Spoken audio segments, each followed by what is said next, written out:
येतोय आवाज? काय मंडळी? काही दिसत नाही चष्मा लावल्याशिवाय मला.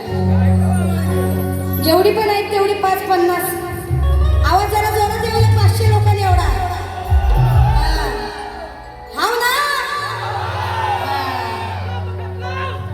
हॅलो.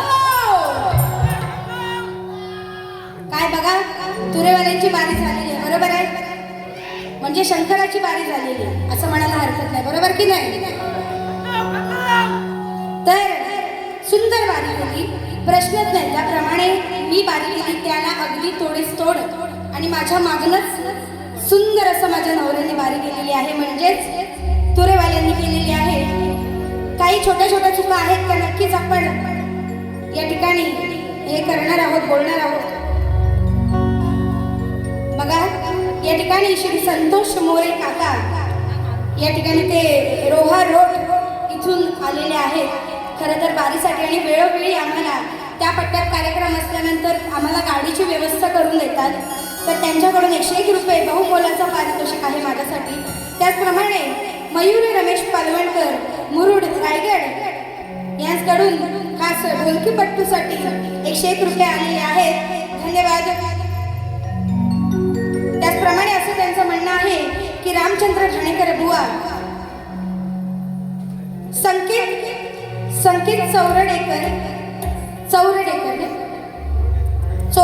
ओके, संकेत चोरडेकर यांच्याकडून 101 रुपया मुरुड जंजिरा इथून आलेले आहेत. आणि त्यांचं असं म्हणणं आहे की रामचंद्र ठाणेकर बुवांवरून आदरांजली गीत, श्रद्धांजली मी नाही म्हणत, त्या गीतासाठी मी स्वतः आदरांजली गीत असं नाव ठेवलेलं आहे. नक्कीच आपण बारीच्या शेवटीला ते गाणं घेणार आहोत. तर या ठिकाणी तुरेवाल्या शाहिरांकडे पुन्हा एकदा वळूया.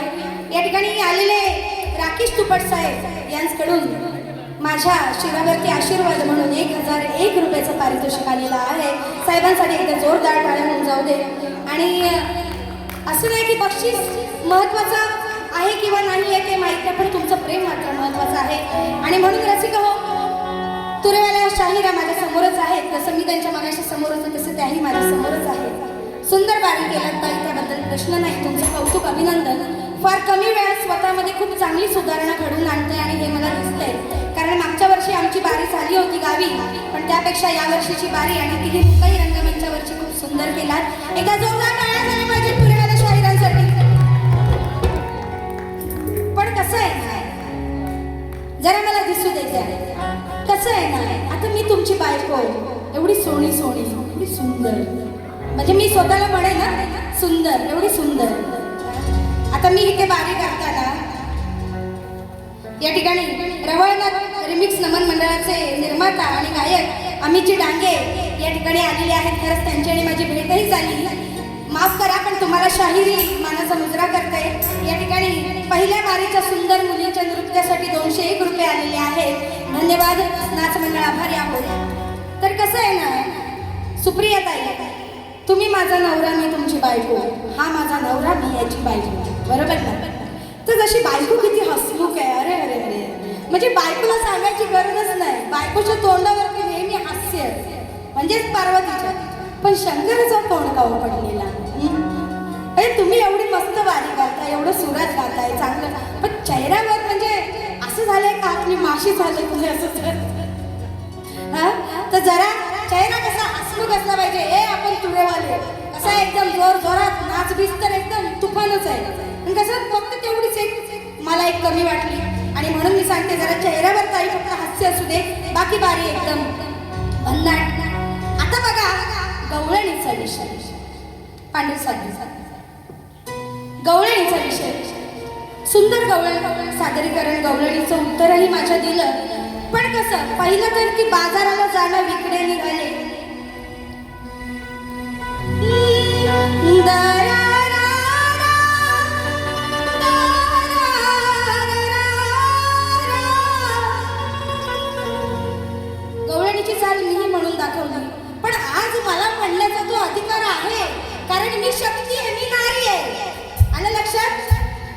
बाई माझ्या दुधात नाही पाणी. ही गवळण राधेची आहे, ही मी इथे म्हणू शकते. पण तुम्ही तुरा असून पुरुष असून असती रणांगणात गवळण म्हणाला ताई, विसरताय की तुम्ही कुठेतरी पुरुषाचा साज घालून आलात. भले तुम्ही ती चाल लोकांना सांगितली, पण त्या चालीतही रिंगण नाचवलं तर मला तरी माझ्या दृष्टीने ती चूक वाटते. कारण चाल लोकांना माहिती, तुम्ही डायरेक्ट तुमचे शब्द म्हणायला हवे होते आणि त्यासाठी तुम्ही शब्द गेलात. भक्तासाठी हृदयात माझ्या प्रेमाचा वाहतोय झरा, याची साक्ष देतोय माझा हातुरा. अशी तुम्ही मला गवळणीची कटिंग दिलं, बरोबर आहे. सुंदर आहे कटिंग, मी त्याला नावं ठेवत नाही. पण त्यानंतर त्याचं स्पष्टीकरण तुम्ही वेगळं दिलं. जे स्पष्टीकरण मला हवं होतं की मोर पिसाचा तुरा का आहे डोईवरती, तर त्याचं कारणच हे होतं की मोरांचा मोर, सर्वात मुख्य मोर, त्याने ती शरणांगती कानासमोर पत्करली होती. त्याने कान्हाला आपली पिसं दान केली होती आणि हे खरं तर उत्तर होतं आणि जे तुम्ही दिलं तरी. पण माझी अपेक्षा होती की गवळणीच्या काठीमधून मला ते उत्तर मिळायला हवं होतं. हरकत नाही, तुम्ही आधी काठ वेगळी दिलात आणि त्यानंतर स्पष्टीकरण वेगळं दिलात. पण स्पष्टीकरण तुमचं मात्र योग्य आहे, त्याबद्दल खरंच पोरीनं सगळ्यांनी एकदा टाळा वाजवा. सुंदर स्पष्टीकरण आणि उत्तरही दिलं आहे. आणि त्यानंतर तुरेवाल्या शाहिऱ्या मला म्हणतात, तुरेवाल्या शाहीर ऐकून घ्या. नव्हता विषय घ्यायचा, कारण त्यांनी चुकी लगेच मान्य केली. तर असं काही नाही बघा, असं होतंय, एखादा शब्द वावगा जातो, ते काय वेगळं नाही. पण अजूनही ताई मला वाटतंय की तुरेवाले तुम्ही आहात, त्याच्यामुळे पुरुषाची बाजू तुम्ही मांडताय, पण तरीही बाई पण तुम्हाला पूर्णपणे सोडावं लागणार आहे रंगमंचावर आल्यावर. हे भेंडीच्या तेजात नळ मला, असा तुमचा कसं हे असला पाहिजे, तुमचा स्वाभिमान असा असला पाहिजे. चल तेजात, तुला काय करायचं ते कर, मी पण तुझा नवरा आहे, बघतो कशी तू नाही नमतते. असं तुम्हाला तुमच्यामध्ये अजून ते आणावं लागणार आहे. आणि बस, बाकी काय मी तुम्हाला वेगळं काही बोलणार नाही. आणि त्यानंतर ताईंनी म्हणाले, त्यांची गवळण होती,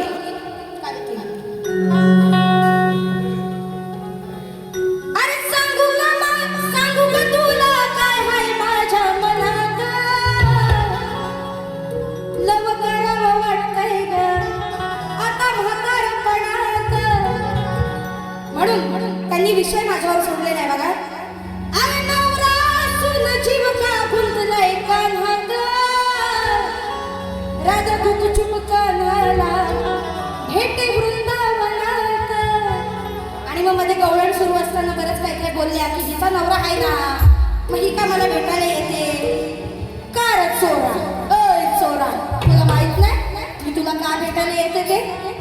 मग 7व्या अवतारी राम अवतारी वचन तूच ना रे दिलंस मला बाळ. तूच तर बोललास की राधे पुढच्या जन्मी मी तुझा कान्हा आणि तू माझी राधा म्हणून जन्माला येऊ, हे वचन तूच मला दिलंस. आणि स्वतःला त्या बाल रूपात आणि मला वैवाहिक झालेल्या स्त्रीच्या रूपात तूच नारे आणल्यास. तुझीच नाती लीला, तूच त्या त्रिभुवनाचा सगळा निर्माता आहेस आणि तूच नाही सगळं रचलंस. आणि आता मलाच म्हणतोस, मला दोष लावतोस की नवरा असून मला भेटायला येते म्हणून. मग तुला नको हवे होते ना मी, मग कशाला 7व्या अवतारात वचन दिलंस. मोठेपणा तू केलास, मी नाही केला, बरोबर की नाही. मग कशाला उगाच बोलायचं. मग आता बघा गवळणीची कठीण कशी आहे. अरे लीला ही तुझीच सांगते मी साऱ्या जनात, लीला ही तुझीच सांगते मी साऱ्या जनात. म्हणून गुंतले राधिका काना तुझ्या वचनात, म्हणून गुंतले राधिका काना तुझ्या वचनात, म्हणून गुंतले राधिका काना तुझ्या वचनात.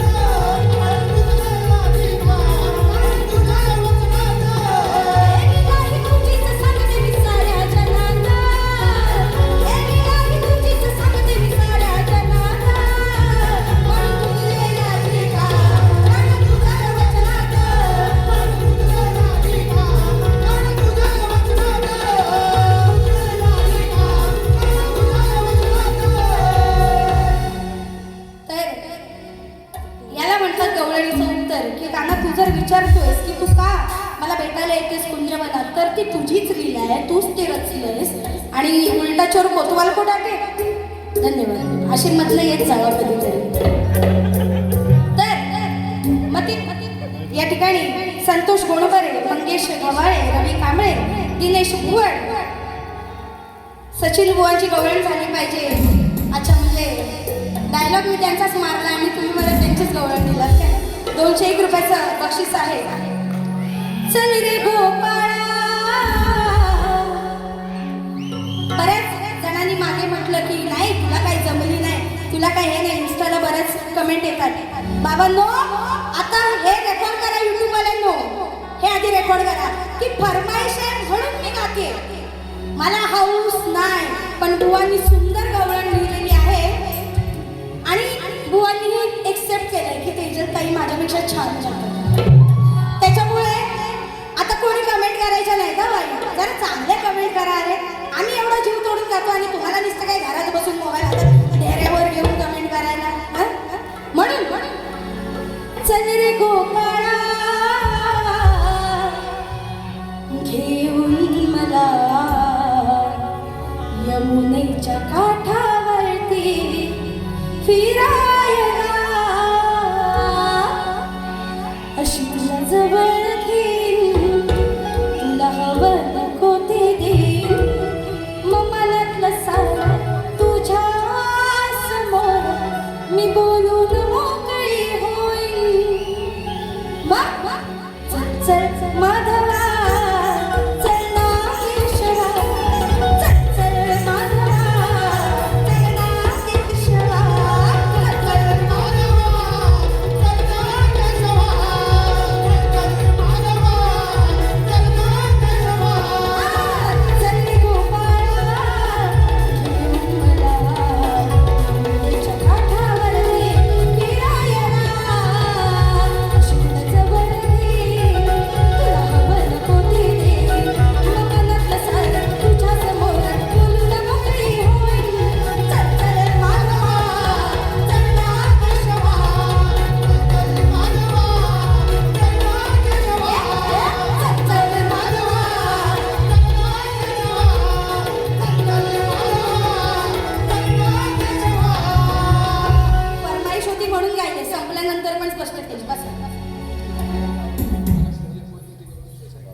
रोशनी रमाकांत जावळे, सचिन बुवांच्या या गवळणीसाठी 201 रुपयाचं बक्षीस आलेलं आहे. धन्यवाद. बुवांच्या गवळणीमुळे पण मी फेमस होते म्हणजे बघा. तर आता गायनी नंतर चौथा विषय गायला की जाऊ नको तुला मोठेपणात, डोकं लावलं तू जरा शास्त्र पुराणात. असं काहीतरी चाल होती मला त्यांची. जाऊ नको तू मोठेपणात, डोकं लाव तू शास्त्र पुराणात. म्हणजे त्यांचा बोलण्याचा हेतू हा होता की जर मी उत्तर दिले तर बाई मी तुम्हाला स्पष्ट सांगते तुमचं ते उत्तर चुकीचं आहे. तुम्ही अजून थोडासा अभ्यास करा आणि नक्कीच उत्तराच्या जवळ तुम्ही जाल. उत्तर मला नक्की द्याल. पण या वर्षभरात आपल्या नक्की पुढे बाऱ्या आहेत, त्याच्यामुळे तुम्ही प्रयत्न करा. आणि तुमचा जो प्रश्न तुम्ही माझ्यावर सोडला आता तुम्ही एवढं जर गाण्यात म्हणताय जाऊ नको तू मोठेपणात, जाऊ नको तू मोठेपणात. मी मोठेपणा करते म्हणजे असं म्हणायचंय तुम्हाला. डोकं लावा तू शास्त्र पुराणात. तर ठीक आहे, शास्त्र पुराणात जरा डोकं लावून बघा. आमच्या परीने उत्तर शोधण्याचा प्रयत्न आम्ही केलाय.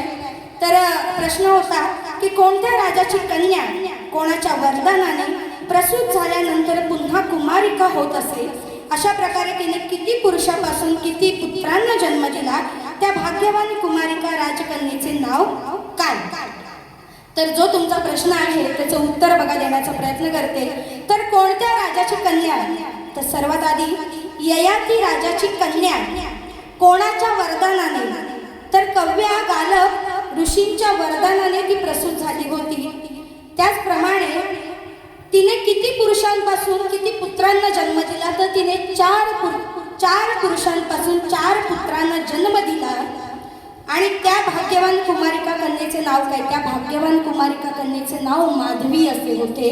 आणि तुम्हाला पुढे जर, कारण तुम्ही गाण्यात कसा आशय आणला होता की त्यांचं नाव, पुरुषांचं नाव, तर त्या पुरुषांचं नाव असं आहे, अयोध्या राजा राजा दिवोदास, राजा उशिनर आणि ऋषी विश्वामित्र याची पुत्र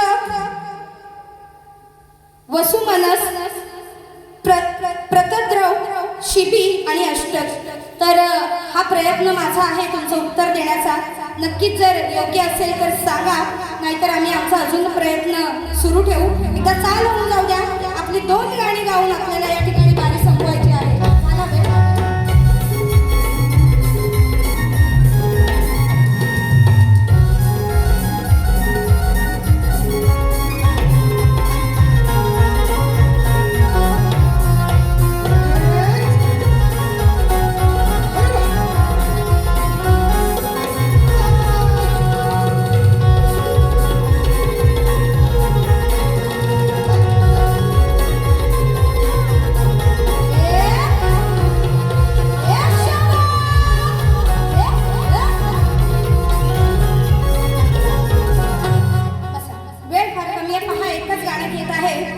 नक्की बाई आणि माझी पुन्हा 30 तारखेला वारी आहे दादरला.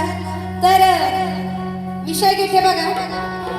काय सांगू बाई बाई, गाणेकरांचं फेमस गाणं आहे बघा. काय सांगू आता तुम्हाला, जीव जड झाला हो. काय सांगू आता तुम्हाला, जीव जड झाला. आसुनी सत्याचा काढवला, आसून सत्याचा काढवला.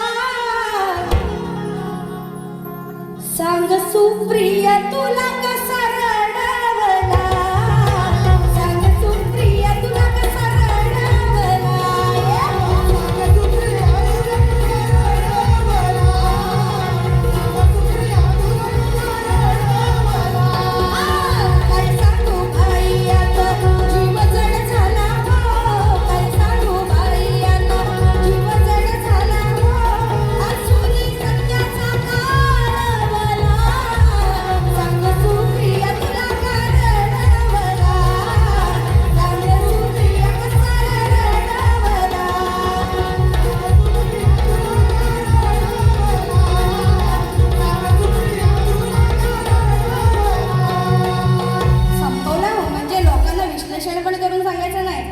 बाईंचं नाव सुप्रिया आहे, पण सुप्रिया बाईंना काय म्हणायचं नाही. सुप्रिया नावाचा राजा होता आणि तो फार मोठा शिवभक्त होता. परंतु तो सत्यवचनाचा असून देखील, सत्य मार्गाचा असून देखील त्याला दारुक राक्षसाने बंदिवासात टाकलं होतं. आणि हीच ती कथा आहे. आणि त्यामुळे तो फार खजिन्न झाला होता. खरंच त्याला खूप त्यांनी शंकराची याचनाही केली त्यानंतर. तर ही कथा आहे बाई. आणि म्हणून म्हटलं सांग सुप्रिया तुला कसा रडवला. तर तुम्हाला नाही, तुम्हाला मी कोण रडवणारी, आणि तुम्ही काय रडणार आहो काय. आणि म्हणून बघा असा विषय आहे. अंतरा सुद्धा आहे. शिवपुराणाचा होता भक्त तो मोठा, सदा त्याच्या मुखी होते शिवाचे नाव गबाय. दारुमय राक्षसाने हैराण केले, पकडून त्याला आता बंदिस्त केले गबाय. तरी नाही श्रद्धा सोडली, धीर दिला सर्वांना, हाणून मारून कसा वाढवला. सांग सुप्रिया तुला कसा रडवला. असा विषय आहे. तर बाई आज वेळेअभावी एकच गाणं तुम्हाला देत आहे आणि शेवटचं गीत या ठिकाणी घेत आहे. आयोजकांच्या म्हणण्यानुसार बघा वेळेत दिले कार्यक्रम, कारण त्यांनाही कार्यक्रम करायला वेळ मिळाला पाहिजे बसा. तर आपल्या या शक्तितुरा ज्यांच्यामुळे ओळखला जातो, शक्तितुरा ज्यांच्यामुळे ओळखला जातो असे रामचंद्र घाणेकर, थोर व्यक्तिमत्व, थोर नाव. की आज आम्ही जेव्हा त्यांच्याशी बारावीला तेव्हा आम्ही केवढे होतो, केवढूशे होतो. आणि खरंच बुवांनी आम्हाला वेळोवेळी समजावून घेतलं. आज त्या व्यक्तीशिवाय, त्या शाहिराशिवाय शक्तितुऱ्याचा कार्यक्रम किंवा शक्तितुरा किंवा कलिगीतुरा हा पूर्णच आहे. आणि कीर्ती मरावे परी कीर्ती रूपी उरावे हे त्यांच्या नावाने सिद्ध होतं.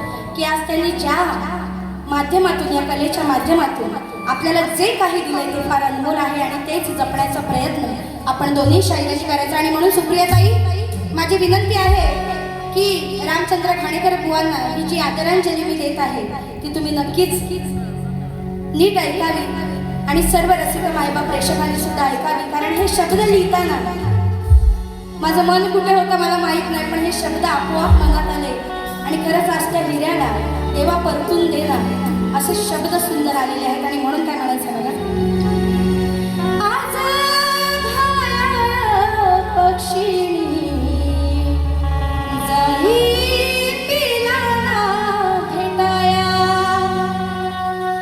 रामचंद्र घाणेकर शक्ती तुरातील बुवा, रामचंद्र घाणेकर शक्ती तुरातील बुवा, मग देवा कलेचा तो हिरा आम्हा परतून द्यावा, देवा कलेचा तो हिरा आम्हा परतून द्यावा.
रामचंद्र घाणेकर बुवांसाठी आणि माझी प्रथम फेरी या ठिकाणी संपली हे जाहीर करते.